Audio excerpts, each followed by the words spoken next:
배임죄 뺀 유동규 기소를 보고 이재명 수사를 원천 봉쇄하겠다는 겁니까? 검찰이 유동규를 기소하면서 뇌물죄만 적용하고 배임죄를 뺀 것은 이재명 후보의 범죄를 숨기고 그에 대한 수사까지 원천 봉쇄하겠다는 것으로 밖에 볼 수 없습니다.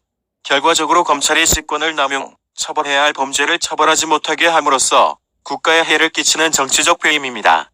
구속영장에 적시된 혐의가 기소 과정에서 빠지는 것은 이례적인 일입니다. 대장동 게이트에 대한 검찰 수사의 이상한 점이 한두 가지가 아니지만 유동규 기소에서 배임죄를 뺀 일은 그야말로 검찰이기를 포기한 일입니다. 성남시청을 압수수색하면서 시장실을 빼먹지를 않나, 유동규를 체포하면서 창밖으로 던진 휴대폰을 못 찾지를 않나, 도대체 검찰이 뭐 하자는 것인지 알 수 없습니다. 사람들 말대로 이재명 일병 구하기입니까? 검찰이 무슨 이재명 사수대입니까? 저는 지금까지 이런 검찰을 본 적이 없습니다.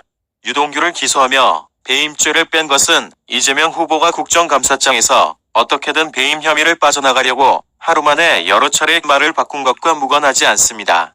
이재명 후보도 검찰도 알고 있는 것이겠지요.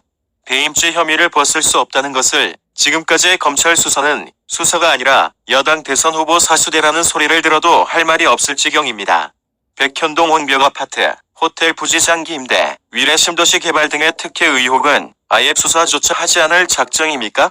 국민의 관심이 온통 대장동 게이트에 쏠려 있으니 대충 넘어가려는 모양인데 그게 그렇게 되겠습니까? 공범 수사를 위해서 배임죄를 남겨뒀다는 것은 핑계에 불과합니다.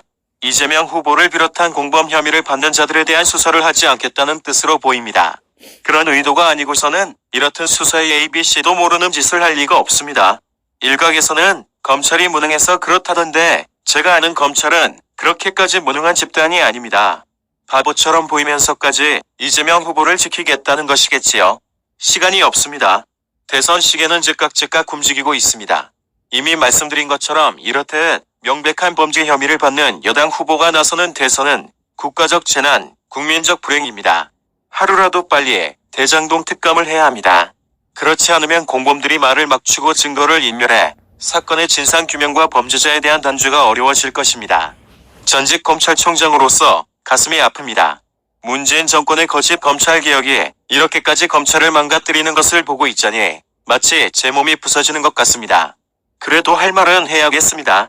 만약 이렇게 수사를 미루고 뭉개다가 훗날 진실이 드러나면 현 검찰 순회부와 대장동 게이트 수사팀은 사법적 단죄를 면하기 어려울 것입니다. 국민이 용서하지 않을 것입니다. 국가와 국민을 사수해야 할 검찰이 이재명이라는 범죄자를 사수한 것을 국민은 용서할 수 없을 것입니다. 그리고 민주당 그리고 이재명 후보는 대장동 게이트가 진정 국힘 게이트라고 믿는다면 어서 특검 수사를 자청하십시오.